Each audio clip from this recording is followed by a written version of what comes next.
So thank you very much, Dr. Zara Akhtar, for sparing your time to talk to us today.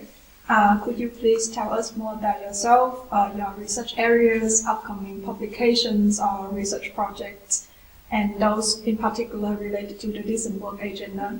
Mhm. Thanks, Vida. Actually, I am a rural sociologist and I love to work with the rural communities. And as you see, if the rural is my interest, so my main research areas are poverty reduction, gender, women, and the community development. So mainly my researches are related with this area. Yes. And if I talk about my recent and upcoming publications, these are related with this area also. I'm still working on the poverty reduction. I'm looking for the health issues and challenges faced by the women agricultural workers. And I am recently also writing a paper on the rice growers, because in the rice crop very many women are involved and they have the challenges and the issues in growing the rice. So we are working on that also. And the others are the effects of the pesticides on the farmers, because in these days the people are using very many pesticides on the crops. And when the women, like when they pick the cotton, they also got some bad effects of these pesticides. So these are my recent publications and upcoming publications. And now I'm also interested in exploring the child labor issues in the agriculture sector, because when you go to the rural areas, you can see there the child labor is also involved in the agricultural sector.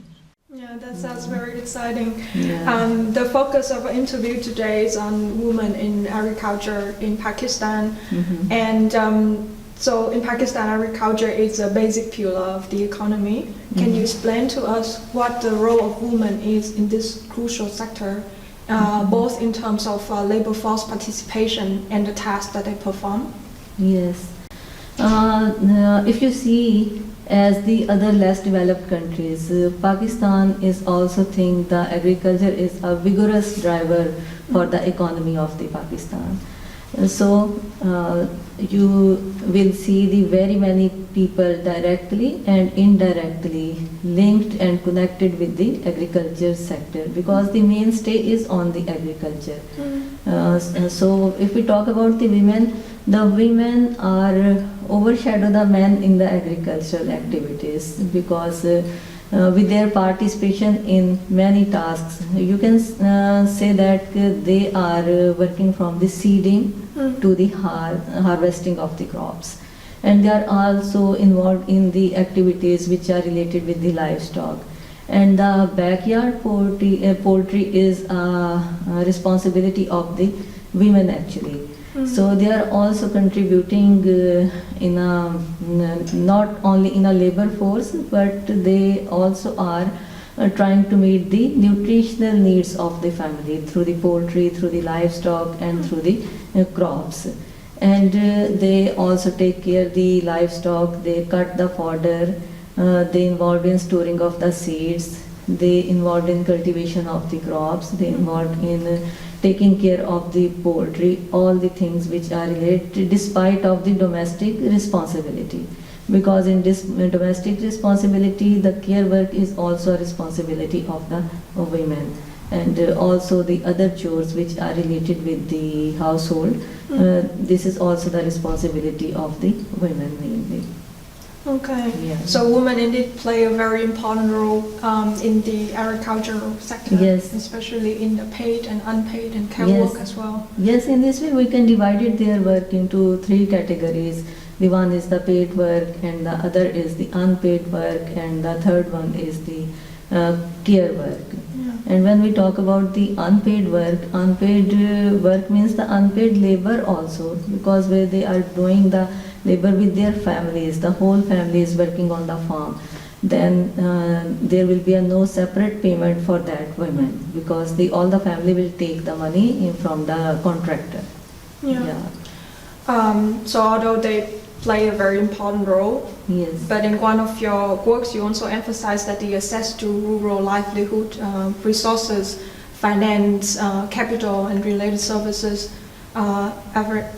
is heavily gendered, and this reality also poses challenges for women's economic, social, and status upgrading and the general empowerment. So, can you please explain what are the main factors for these stark gender imbalances? Actually, there is a need to explore that invisible hand which is creating hindrances for the women in the agriculture sector, which is a major obstacle. That is a very much pronounced, but that is invisible, I can say. So still, in spite of many researches, still there is a need of exploring that hand, which is a hurdle for the women economic empowerment and their social empowerment also. The social norms, culture and the social norms also plays a vital role in this, because in Pakistan the work distribution is according to the social norms. So there are expected behaviors and the expected role, and the community wants that the women should play their expected role according to the norms and the culture. So this is a big hurdle, right? Yeah. And the other hurdles are that the policy makers are not having the broader vision about the gender. So in this way they are neglecting the women in the policy reforms. Yeah, and in the very many policy, when they made the policy for the agriculture, they ignored the role of the women she is playing in the agriculture. So the contributions of the women are, they are not accounting the contributions of the women in the agriculture sector. So this is also a big hurdle, because in this way they are excluding the women from the data and from the statistics. So it is a harmful for the women actually. Okay. Yes. The other thing is education.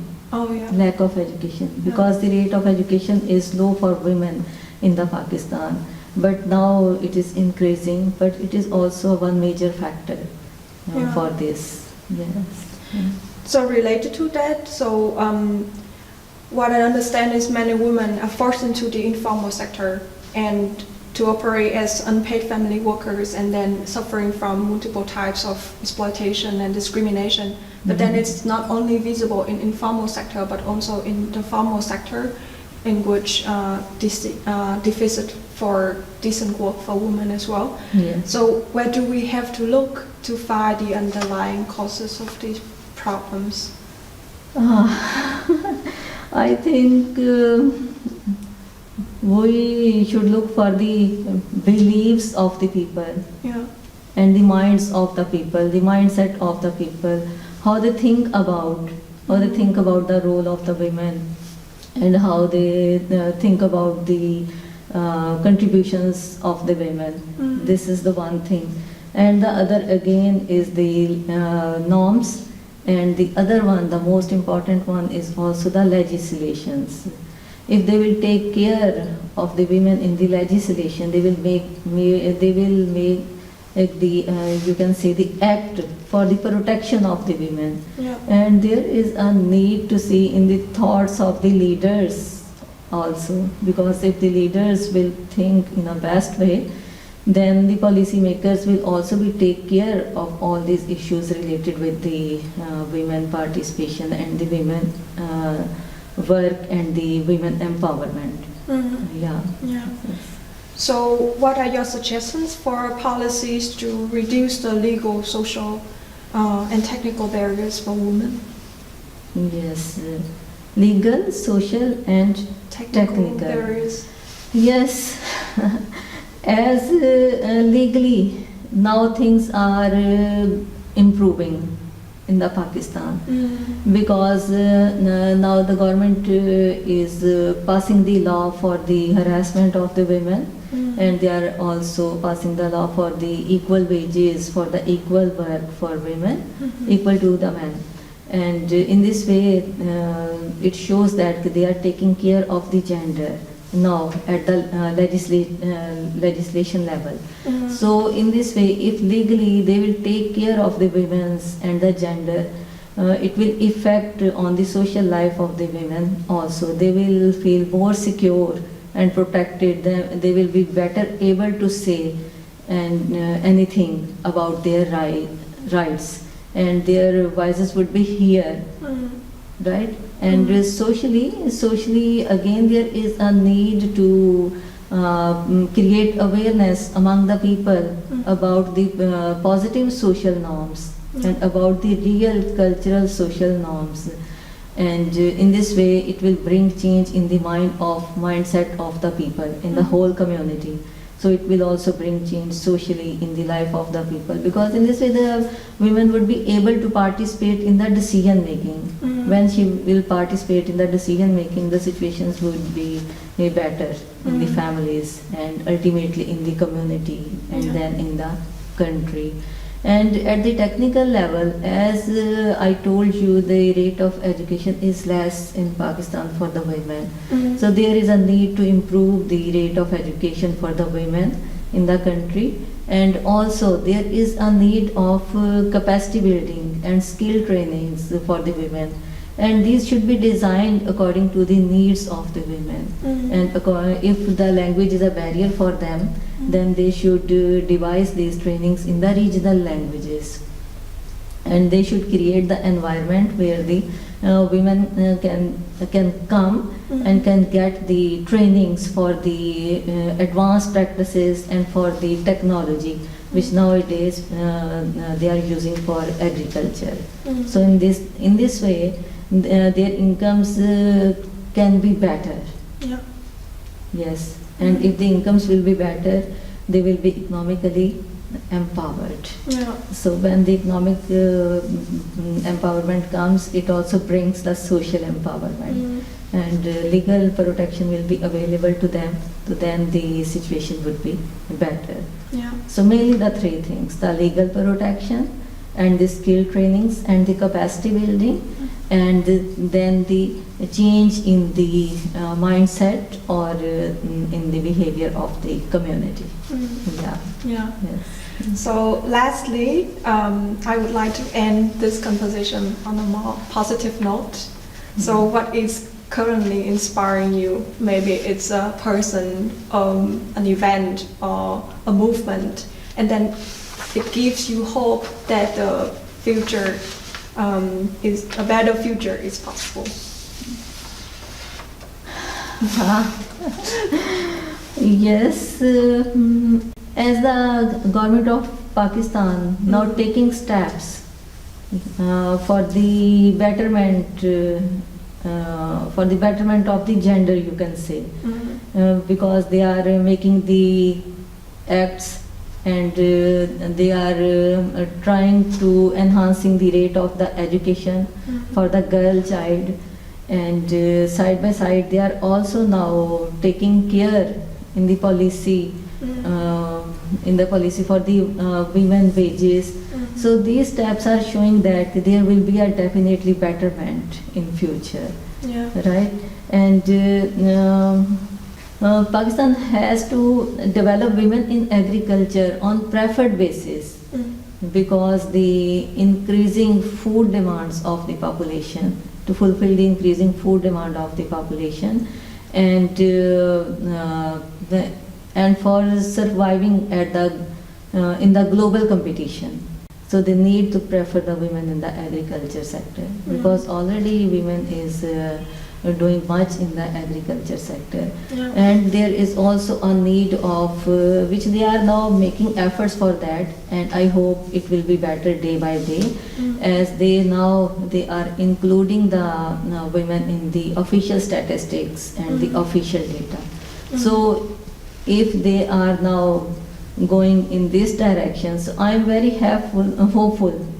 So I am very hopeful the situation will change in future. And I hope the bright and better future. I hope so too. And thank you very much once again for a very insightful conversation. And I wish you all the best and good success for the future. Thanks. Thank you. Thanks a lot.